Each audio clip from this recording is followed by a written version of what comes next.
अस्सलाम वालेकुम नाजरीन। सवाल आपके जवाब हमारे में आबिदुल्ला आपकी खिदमत में हाजिर है। हमेशा की तरह एक दफ़ा फिर हमने जो है वो मदऊ किया है डॉक्टर मसूद साहब को। डॉक्टर साहब अस्सलाम वालेकुम, खुशामदीद। डॉक्टर साहब, हमेशा की तरह आपके जो व्यूवर्स हैं, हमारे जो व्यूवर्स हैं, उनने आपके लिए सवाल भेजे हैं, तो वो सवाल मैं लेके आया हूँ आपकी खिदमत में। आपने हमारे नाजरीन को जो है ना ब्रीफली इसमें आपने बताना है, इनको एक्सप्लेन करना है। उनके बहुत सारे सवाल जो है वो रिपीट हो रहे हैं। खुशखबरी खुशखबरी खुशखबरी। अगली श्रेम पर बायोफ्लाक फिश फार्मिंग ट्रेनिंग 28 और 29 जुलाई 2021 को लाहौर में मुनक्किद हो रही है। ट्रेनिंग लें और कारोबार शुरू करें। फ़ीस सिर्फ 7,000 रुपये, बमान नाश्ता और लंच। एयर कंडीशन रिहाइश मौजूद है, इसके कोई अलग चार्जेस नहीं हैं। राब्ता बराए रजिस्ट्रेशन 0300 8820 519 0300 400 9799। आज रजिस्ट्रेशन करवाएं और ट्रेनिंग पाएं। तो जो सबसे अहम सवाल है डॉक्टर साहब वो ये हैं कि जो आजकल के यूट्यूबर जो बहुत फ्रॉड कर रहे हैं, इन फ्रॉडियों से कैसा बचा जाए? कोई तरीका बता दें, कोई ऐसा तरीका बताएं कि लोग लुट ना जाएं। लोग लुट गए। आबिद, ये बड़ा आपने मुश्किल सा सवाल कर दिया है, लेकिन फ्रॉडियों की कुछ निशानियां होती हैं। बिल्कुल। तो मैं वो निशानियां ही बता सकता हूँ, दिल का हाल तो नहीं बता सकता मैं। अभी कल रात को मुझे एक फ़ोन आया कि जी मेरे पैसे लेके भागे हैं 1,76,000 रुपये, बल्कि मेरे पास वो वीडियो उसकी वॉइस क्लिप भी है, वॉइस नोट है कि जी मेरे साथ ये हो गया। और जैसे ही उसने व्हाट्सएप ग्रुप पे डाला तो फिर लाइन लग गई, जी मेरे भी हैं, मेरे भी हैं, मेरे भी हैं। तो उसके बाद मैंने सोचा कि ये इनकी चंद एक निशानियां बताना ज़रूरी है ताकि लोग जो हैं वो ना लुटें। इसी तरीके से कुछ लोग जो है वो टैंक बनाने में आ गए हैं, यानी बायोफ्लाक का जो वो सेटअप बनता है लगाते हैं, तो उसमें लोग काफ़ी सारे आ गए हैं और जो फेक हैं। तो उनकी निशानियां मैं बता देता हूँ कि अगर ये निशानियां उनमें पाई जाएं तो ज़रा एहतियात कर लें। बिल्कुल। नंबर 1, आपको ये देखना है कि जो वीडियो वो डाल रहे हैं उसमें उनका नंबर है, मोबाइल नंबर दिया हुआ है, और पहले उनसे एड्रेस लेके उनका दफ्तर विजिट कर लें। बिल्कुल। कि उनका कोई दफ्तर एग्जिस्ट करता भी है या नहीं, या सिर्फ ऑनलाइन दफ्तर है और वो खुद पता नहीं कहाँ बुच्चे की बैठे हुए हैं या कहीं और बैठे हुए हैं। तो वो ऑनलाइन जो है आपको पता नहीं चलता कि ये बंदा जो है वो फेक है या असल है। तो एक तो उनका दफ्तर जाके जरूर विजिट करें, बगैर दफ्तर के पेमेंट मत भेजें। वो उस बंदे की सवाबदीद पे होता है कि वो वहां पे आपको अच्छा ट्रीट करे या लेके भाग जाए। बिल्कुल। तो आपके पास कोई प्रूफ भी नहीं होता। ठीक है, पहली बात ये। दूसरी बात ये है कि जब दफ्तर विजिट करें तो दाएं बाएं से पूछें, दाएं बाएं से कि ये बंदा जहां बैठा है क्या ये दफ्तर इसका अपना है। बिल्कुल। या कि वो वैसे ही कम्प्लीमेंट्री बैठा हुआ है।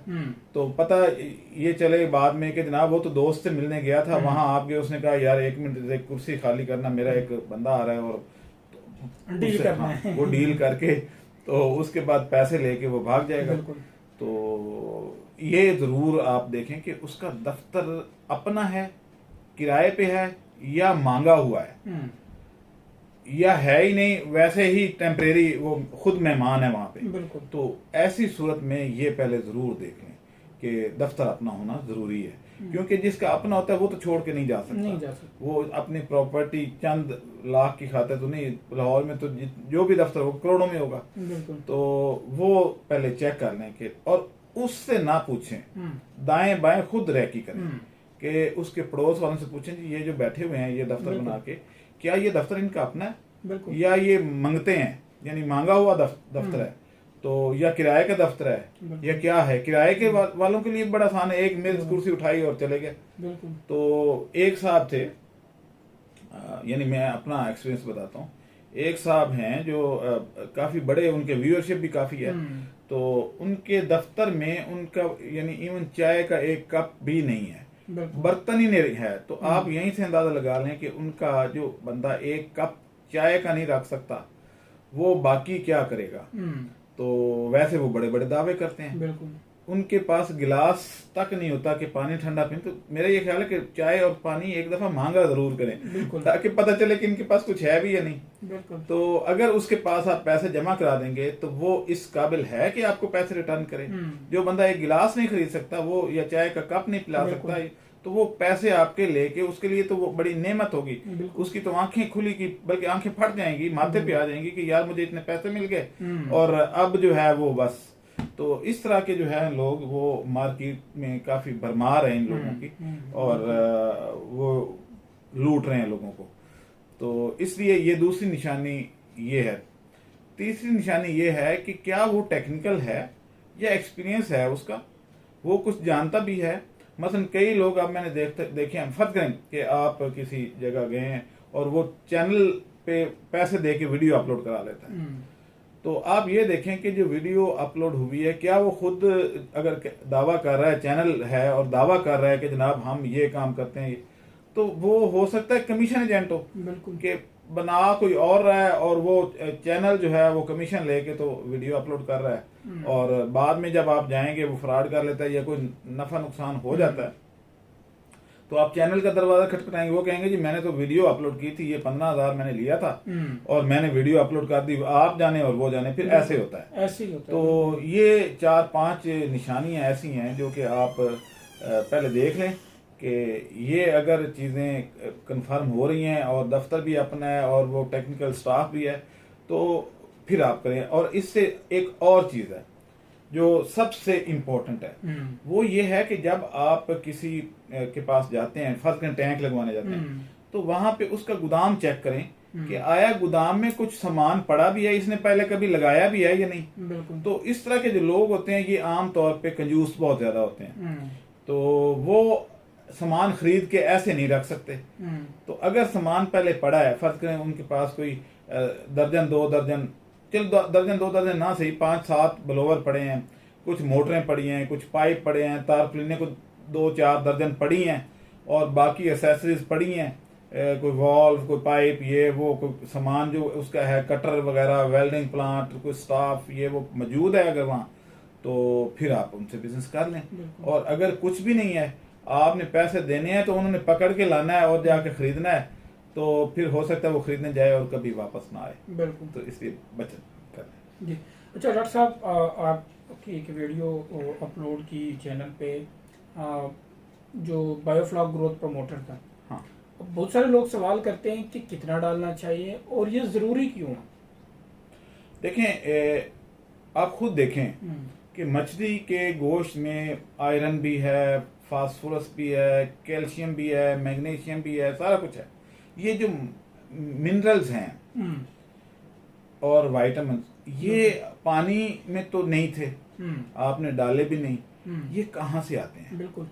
तो अगर उस पानी में इनकी कमी है या पानी आपका जो है वो साफ है और आपने सिर्फ प्रोबायोटिक डाल दिया, तो प्रोबायोटिक को भी जरूरत होती है, क्योंकि जितने ये एंजाइम हैं जो बॉडी फंक्शन के सेलुलर लेवल पे, जो 1 से 2 बैक्टीरिया ने 1 से डिवाइड होकर 2 होना है, 2 से 4 होना है, तो उसके एंजाइम के अंदर इन मिनरल्स का क्रिटिकल रोल होता है, बहुत अहमियत होती है। फॉर एग्जाम्पल अगर आयोडीन की कमी हो तो आप देखते हैं कि बहुत 1 ग्राम जो आयोडीन है 1000 किलो में, यानी ग्राम और किलो का देखें, 1 किलो 1000 किलो में नहीं, 1 ग्राम 1000 केजी ऑफ फीड में डाला जाता है और वो बॉडी फंक्शन को, मेटाबॉलिज्म को रेगुलराइज करते हैं। तो अब यह है कि टैंक में 15,000 लीटर है, तो उसमें आपको जो है जो ग्रोथ प्रमोटर है वो तकरीबन 150 ग्राम डालना पड़ेगा। यानी इसकी जो डोज है वो इससे अगर 10,000 लीटर वाला है तो आपको 10, यानी 1000 लीटर में 1 ग्राम आपने ये डालना है।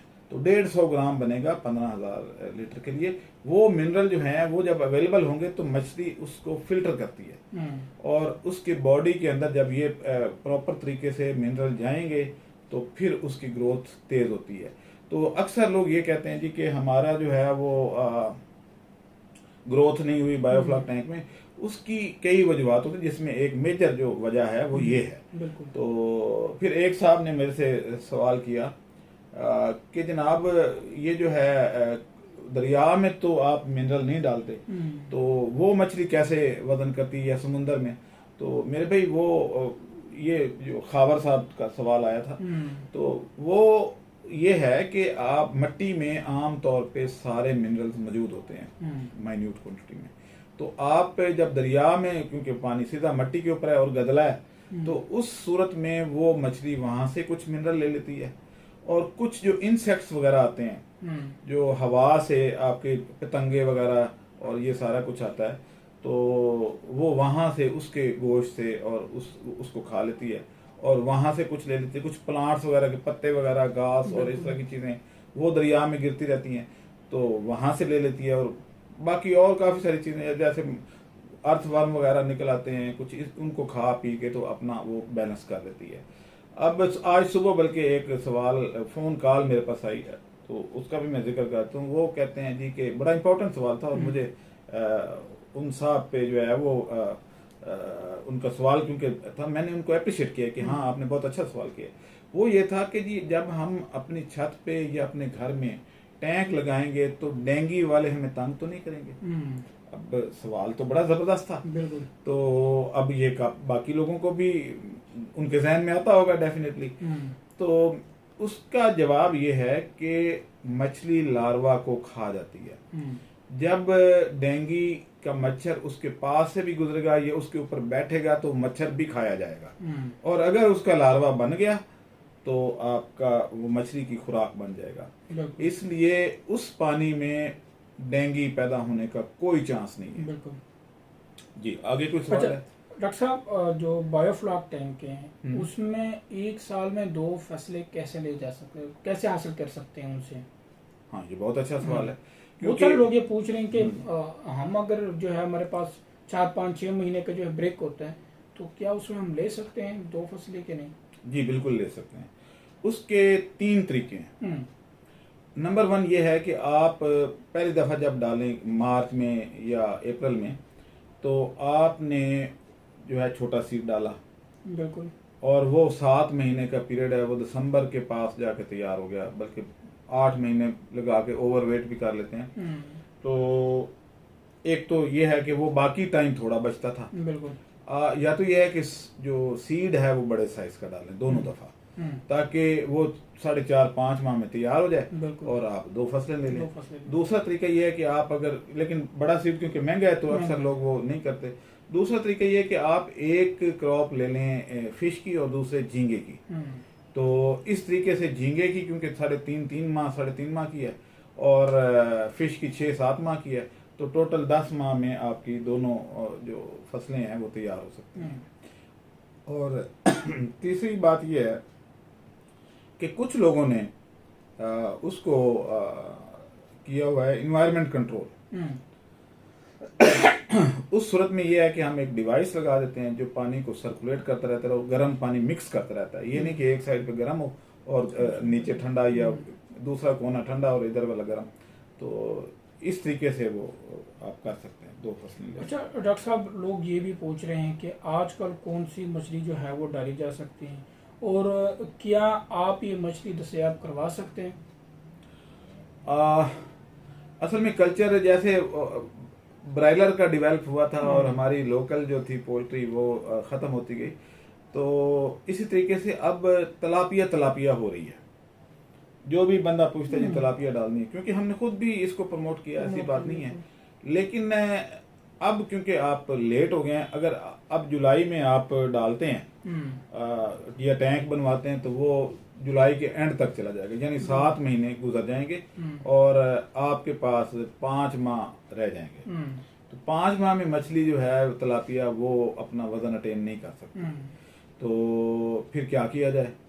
तो लोग ये, अच्छा अक्सर लोग ये है कि यानी जो टैंक बनाने वाले भी हैं वो भी मिसगाइड कर रहे हैं। लोगों को कहते हैं जी कि वो मछली जो है वो 6 माह में 1 किलो हो जाती है तलापिया। भाई तलापिया 1 किलो नहीं होती। बिल्कुल। तलापिया का जो स्टैंडर्ड साइज है वो 500-600 ग्राम है।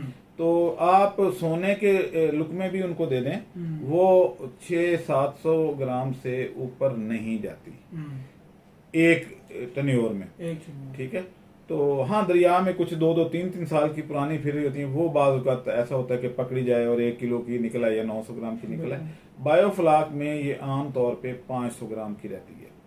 तो एक तो ये गलत बात है, लोगों वो टैंक बनाने की खातिर लोगों को सुनहरे ख्वाब दिखाते हैं। यानी बड़ी बड़ी बड़ी मूंछों वाले बैठे होंगे और इस तरीके से उनको खुद पता नहीं होता कि भाई तलापिया, चीनी जो लोग हैं उनको आप जितनी मर्जी अच्छी डाइट दे दें वो जर्मनी के लोगों के बराबर कद नहीं कर सकते। यही हाल इसमें है। तो उसमें यह है कि ये 4-5। हाँ, आज आपका सवाल था कि आजकल कौन सी डाली जाए। अगर आप आजकल ग्रास कार्प डालें तो एक तो उसकी फीड का खर्चा नहीं है। बिल्कुल। उसको आपने घास डालनी है, कोई लूसन, वो तरीके हमने बनाए, इसलिए ट्रेनिंग देते हैं कि ट्रेनिंग में आके प्रैक्टिकली सीख लें। तो वो डाल सकते हैं और उससे आप ग्रास कार्प का वजन जो है वो 900 ग्राम 800 ग्राम ये 4-5 माह में वो कर जाएगी। और क्योंकि रेट तकरीबन रोहू के बराबर होता है, तलापिया का रेट बल्कि उससे थोड़ा सा कम है, तो वो आप मार्केट में अगर सेल कर देते हैं तो ये आपका एक अच्छा सोर्स ऑफ इनकम अभी टाइम गुजरा नहीं है। हाँ। अच्छा डॉक्टर साहब, मछली घर में कैसे, कितने में तैयार होता है और इसका तरीका क्या है? देखें, जो हम ट्रेनिंग में बताते हैं उसमें मछली आपको घर में 40 रुपए किलो पड़ती है। और मैं इसलिए कहता हूँ कि इस काम में लॉस नहीं है, बशर्ते के तरीक़ेकार वो अडॉप्ट किया जाए जो हम बताते हैं। बिल्कुल। तो या सिखाते हैं। तो अगर मछली 200 रुपए किलो भी बिक जाए और आपके घर में 40 रुपए किलो तैयार हो रही है तो 160 रुपए तो फिर भी किलो का मार्जिन है ना। तो ये कोई छोटा मार्जिन तो नहीं है। यानी आप 3 गुना ज्यादा अपनी 4 गुना ज्यादा अपनी इन्वेस्टमेंट से रिटर्न ले रहे हैं। तो मेरा ये ख्याल है कि बहुत अच्छा बिजनेस है और लोगों को इस पे आना चाहिए। और जितने ज्यादा लोग आएंगे, इसमें ये नहीं है कि जी जगह बेचेंगे कहाँ पे। अक्सर लोग कहते हैं जी पल तो गई तो बेचेंगे कहाँ पे। बिल्कुल। ये मुर्गी को रिप्लेस कर रही है, बेसिकली ब्रायलर को रिप्लेस कर रही है। तो अगले साल उतना ही ब्रायलर कम हो जाएगा। तो इसका क्योंकि बेनिफिट्स ज़्यादा हैं और इजी टू हैंडल है, तो इसलिए इसने जगह लेनी है। डॉक्टर साहब, ये कुछ सवाल थे जो आपके सामने हमने रखे हमारे नाजरीन के। नाजरीन, उम्मीद है आप लोगों को पसंद आए होंगे। जिनको कन्फ्यूजन थी वो कन्फ्यूजन दूर हो गया होगा। चैनल को लाइक करें, सब्सक्राइब करें और शेयर करें ताकि लोग फ्रॉडियों से बचें, लूट न जाएं। जिस तरह लोगों के 1.5 लाख, लाख 10-10, 20-20 हज़ार जो है वो ट्रेनिंग के नाम पे पैसे लेके तो लोग गायब हो जाते हैं। अभी मैं एक और बात होता मुझे याद आया कि लोग अब किस तरीके से फ्रॉड करें कि एक चैनल पे, यानी बहुत मशहूर चैनल है, तो उस पे एक साहब ने वीडियो डाली हुई है जी के 16 टैंकों से 50 लाख रुपए कमा लिया। और आज मैं एक देख रहा था कि 2 मुर्गियां और 1 मुर्गा डालो और महाना 1 लाख रुपया नफा कमाओ। 2 मुर्गियां क्या सोने के अंडे देंगी जिससे वो आप 1 लाख रुपया महाना कमा सकते हैं, 2 मुर्गियां और 1 मुर्गों। तो इस तरीके से लोग फ्रॉड कर रहे हैं। तो अब वो जो साहब हैं उनको क्योंकि मैं जानता था, तो वो यानी ऐसे मछली पकड़ी हुई, अब एक और चैनल पे भी उन्होंने डाल दी है। तो ऐसे मछली पकड़ी हुई है जी, लाहौर के नौजवान ने 16 टैंकों से 50 लाख रुपए कमा लिया। भाई पहली बात तो यह है कि उसने मछली डाली ही नहीं थी, उसको काम शुरू किए अभी 6-7 माह हुए हैं। 6-7 माह में वो जो मछली दिखा रहा है वो 3 किलो की दिखा रहा है। तो 6-7 माह में 3 किलो की हो ही नहीं सकती। और जहां से वो मछली पली पलाई लेके आया या बाद में तलापिया भी लेके आया, उनका मुझे तो इल्म है। तो मैं उसको समझाता भी हूँ कि यार ऐसे क्यों कर रहे हो। तो उसका मकसद सिर्फ ये है कि लोग मेरे पास आए और मैं ज्यादा से ज्यादा लोगों को ये बायोफ्लाक टैंक लगा के दे दूं। और उसकी अपनी क्वालिफिकेशन जो है वो मैट्रिक में एक सब्जेक्ट में फेल भी हो गया था और वो उसने दोबारा रिपीट ही भी नहीं किया। मैट्रिक क्वालिफिकेशन का बंदा क्या गाइड करेगा। तो ये चीजें जो है वो थोड़ा सा सोच लिया करें कि ये जो बंदा पॉसिबल, यानी वो ऐसे मछली जो पकड़ी हुई है 16 टैंकों से 50, तो वो मछली का वजन तो देखें, बिल्कुल मछली 3 किलो से भी ज्यादा, 3.5 किलो की है, और वो कह रहा है जी कि ये मैंने खुद पाली है। और अगर खुद पाली तो इसका मतलब ये है कि आप 3 साल से ये बिजनेस कर रहे हैं, जबकि आप जिस जगह पे आपने टैंक लगाए हुए हैं 16, वो तो आपने टैंक लगाए ही इस साल है 2021 में, तो आपने कैसे कमाया। बस इतनी सी बात। बस। और डॉक्टर साहब एक दफ़ा बंदा आया था ऑफिस में, वो कह रहा था जो फंगाशियस है वो 3 महीने में 2 kg हो जाते हैं। 3 महीने में? 3 महीने में। तो मैंने कहा भाई कहाँ से सुना, कि तो कि एक यूट्यूबर था वो बता रहा था। मैंने कहा उस यूट्यूबर से कहो आपको वो नंबर दे दे या हमें वो नंबर दे दे, हमें डबल रेट पे दे दे, लेकिन 2-3 महीने में वो 2 kg करके दिखाए हमें। तो इस तरह के यूट्यूबर से बचने के लिए जो है ये वीडियो शेयर किया करें, हमारे कांटेक्ट नंबर दिया करें जिन लोगों को कन्फ्यूजन है या कोई पूछना है या गाइडेंस लेनी है, ताकि वो लोगों से बचा जाए। जो फ्रॉड हैं यूट्यूबर्स हैं, या जो एडवर्टाइजमेंट के लिए दूसरे चैनल पे अपनी वीडियो डाल देते हैं, व्यूअरशिप के लिए लोग करते हैं कि वो जो थोड़े थोड़े पैसे कर, मतलब अगर 1 मिलियन व्यूअर्स हो जाते हैं तो वो तो लाखों रुपए कमा गया एक वीडियो से। तो वो इस तरीके इसलिए करते हैं। लेकिन हम देखें कि हम अपने चैनल पे हमने ऐड बंद करा दिए हैं कि भाई ऐड नहीं चलना, क्योंकि लोग डिस्टर्ब होते हैं। दूसरा ये है कि कोई बंदा देखना चाहे या ना देखना चाहे, वो डांस और वो गाने उसको देखने पड़ते हैं। बिल्कुल। तो इसलिए हमने अपने चैनल पे, आप देखेंगे, नोट करेंगे कि हमारे चैनल पे कोई वीडियो इस तरह की नहीं चलती। हमने उसको बंद करवाया और पैसे दे के बंद करवाया। और लोग पैसे कमा के, बिल्कुल, वो कमाने के लिए भी करते हैं। तो हम हमारा और है सोचने का अंदाज और है। नाज़रीन, अभी हमें दी इजाज़त। इंशाल्लाह नेक्स्ट वीक जो है एक और प्रोग्राम के साथ दोबारा आप लोगों की खिदमत में हाजिर होंगे। अल्लाह हाफिज़। हमारे चैनल को सब्सक्राइब करें और साथ में बेल आइकन को भी दबा दें, ताकि हमारी हर नई आने वाली वीडियो आप तक बआसानी पहुंच सके।